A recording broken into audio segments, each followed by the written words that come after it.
Single dad janitor yelled, "Don't sign that $4.2 billion deal." The CEO's next move stunned everyone. "Let's begin. Don't sign that deal." The voice was not a roar, but its raw, resonant clarity cut through the sterile, tomb-like silence of the boardroom like a thrown shard of glass. Every head, adorned with perfectly coiffed hair and framed by collars of crisp, expensive cotton, swiveled in perfect, shocked unison. At the head of a colossal mahogany table that seemed to stretch for miles, Adeline Sterling, the 60-year-old founder and celebrated CEO of Sterling Innovations, froze. Her hand, weathered by decades of work but still remarkably steady, held a gleaming Mont Blanc pen hovering just a single, critical millimeter above the signature line. Below it lay a contract detailing a $4.2 billion acquisition, the crowning achievement of a long and storied career. The heavy oak door, which had been sealed to ensure absolute privacy, had creaked open just enough for a man to slip through, a ghost materializing from a completely different world. His blue janitor's uniform, faded at the seams and smelling faintly of ammonia and industrial cleaner, was a jarring anomaly in the ocean of tailored navy, charcoal gray, and pinstripe suits.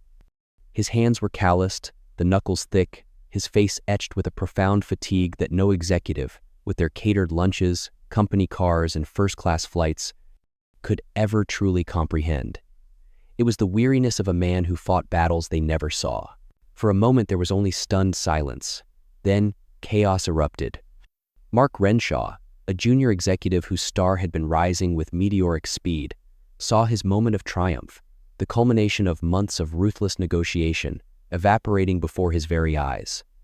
His face, moments before smug and triumphant, twisted into a mask of panicked fury. "Security!" he shrieked, his voice unnaturally high. "Get this man out of here. Now, what is the meaning of this?"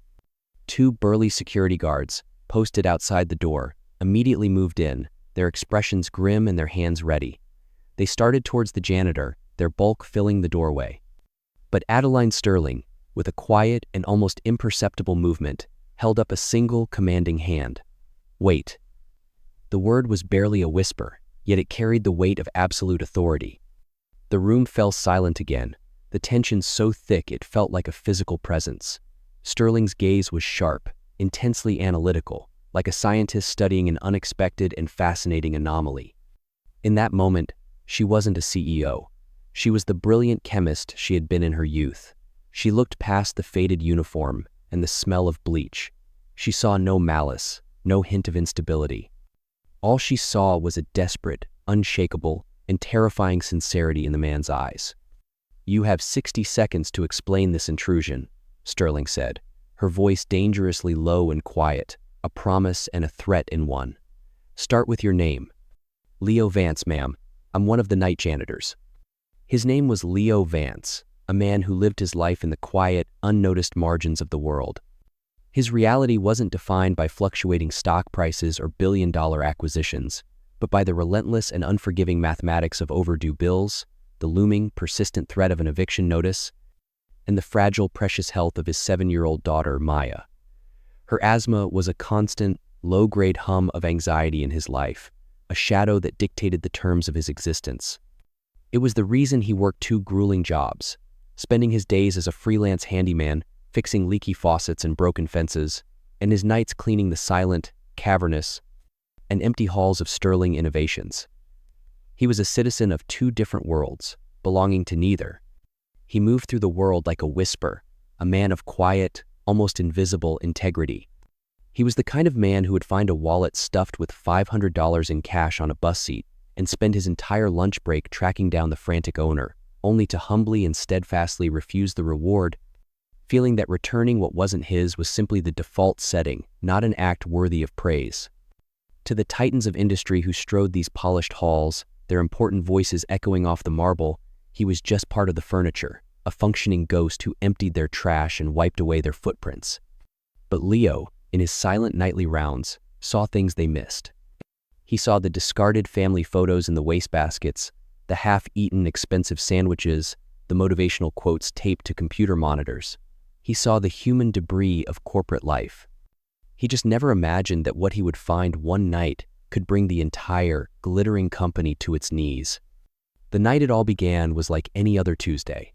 It was cold, raining outside, and the city lights blurred into watercolor streaks against the vast windows.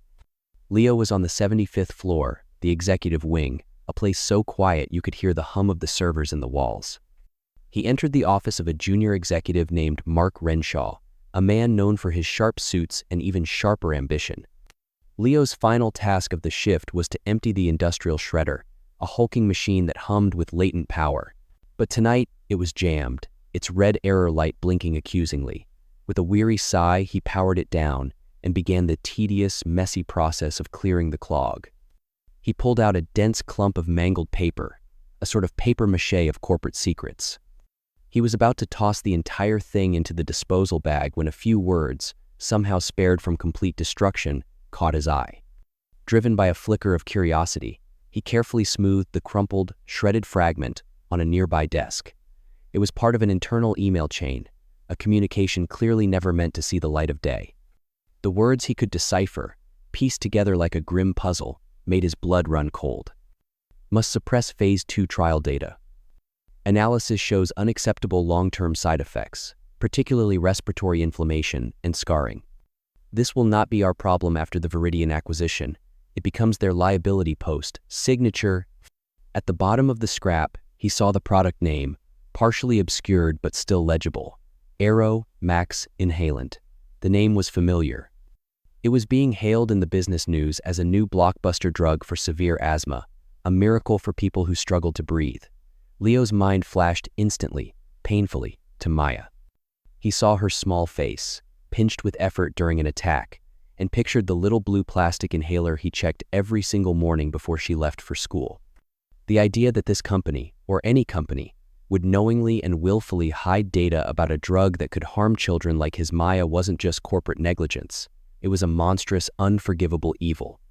His hand trembling, not from the late hour but from a surge of pure rage, he carefully folded the damning piece of paper and slipped it into his pocket. A silent, agonizing war raged inside him for days.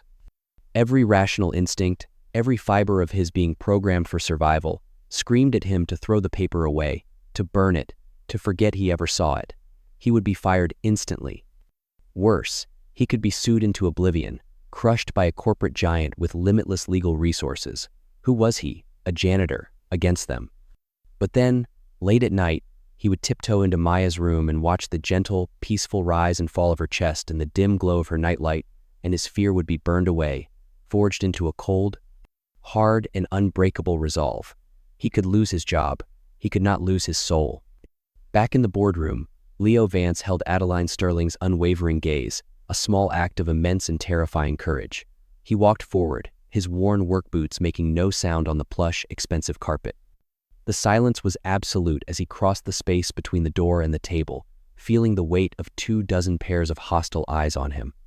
He reached the mahogany expanse and placed the crumpled, shredded piece of paper on its polished surface. It looked pathetic and small, a piece of trash amidst the glossy, leather-bound binders of the multi-billion-dollar deal. "I found this, ma'am, in Mr. Renshaw's shredder bin a few nights ago." He nodded his head almost imperceptibly towards the now ghost-white executive. "This deal, it's built on a lie. A dangerous lie about a drug called Aeromax. The company you're acquiring, Viridian Global, is hiding clinical data about its side effects." Dangerous side effects. He paused, his voice growing thick with an emotion he couldn't suppress. "It's a drug for people with asthma, ma'am. For kids. People like my daughter. You are about to put your name, the name of this whole company, on a product that will hurt innocent people." Renshaw shot to his feet, his chair scraping violently against the floor. "This is insane. It's preposterous. He's a liar. He's a disgruntled employee who stole that from my private trash. He's probably trying to extort us." Sterling ignored him completely. Her eyes, which had been locked on Leo, now flickered down to the piece of paper, then to Renshaw, and then back to Leo. For decades, Adeline Sterling had been a genuine visionary, a brilliant scientist who had built her entire empire from a single patent she'd developed in her garage. But the fiery, curious soul of the inventor had long been banked by the cold, insulating duties of the CEO. She had become a queen surrounded by a court of ambitious lieutenants who shielded her from bad news and expertly echoed her own opinions back to her. She had put her faith in her team, trusting they had performed their due diligence on the Viridian deal with the utmost rigor. Now, she looked at Mark Renshaw, at the sweat beading on his upper lip and the pure, unadulterated panic in his darting eyes, and she saw the truth. She saw the lie. Sterling picked up the shredded paper. The words were damning. She looked back at Leo. "Why should I believe you, a janitor, over one of my own trusted senior executives?" Leo's answer was simple, direct, and devastatingly powerful. "Because I have nothing to gain from this, ma'am, and I have everything to lose. My job, my reputation, my ability to take care of my daughter, everything. But I couldn't live with myself if I said nothing while knowing that other kids, other families would suffer." The silence that fell over the room was absolute, heavier and more profound than before. Every eye was on Adeline Sterling. She looked down at the $4.2 billion contract, what was meant to be the capstone of her life's work. She looked at the furious, spluttering Viridian executives across the table. She looked back at Leo Vance, a single father in a faded blue uniform who had just risked his entire livelihood for a principal. For years, Sterling had been insulated, surrounded by yes-men. She had been searching for a voice of unvarnished, inconvenient truth, and it had finally come from the most unexpected and most honest place imaginable. Slowly, deliberately, Adeline Sterling placed the cap back on her Mont Blanc pen. The soft, metallic click echoed through the silent room like a gunshot, signaling the death of the deal. "This meeting is adjourned," she announced, her voice ringing with a renewed authority that no one in the room had heard in years. "The deal is on hold, indefinitely, pending a complete and thorough internal audit of all of Viridian Global's clinical trial data for the Aeromax drug." A wave of shock and outrage rippled through the room. The Viridian CEO began to sputter a protest, his face turning a dangerous shade of crimson, but Sterling cut him off with a glacial stare that could have frozen fire. "Mr. Renshaw," Sterling continued, turning her cold fury on the terrified executive, "your building access is revoked. You will be escorted by security from this room to a meeting with our Internal Affairs Department and Legal Counsel. You are suspended, without pay, effective immediately." As the shocked and furious executives filed out, a chaotic retreat of outrage and disbelief, Sterling turned to Leo, who stood frozen, unsure of what to do. "As for you, Mr. Vance, don't go anywhere. My office, now." The internal audit that followed was swift, brutal, and utterly damning. Leo's fears were not only confirmed, they were understated. The Viridian data had been criminally and systematically manipulated to hide risks of severe, irreversible lung scarring in long-term users. Leo Vance had not just saved Sterling Innovations from a financial and public relations disaster, he had saved its very soul.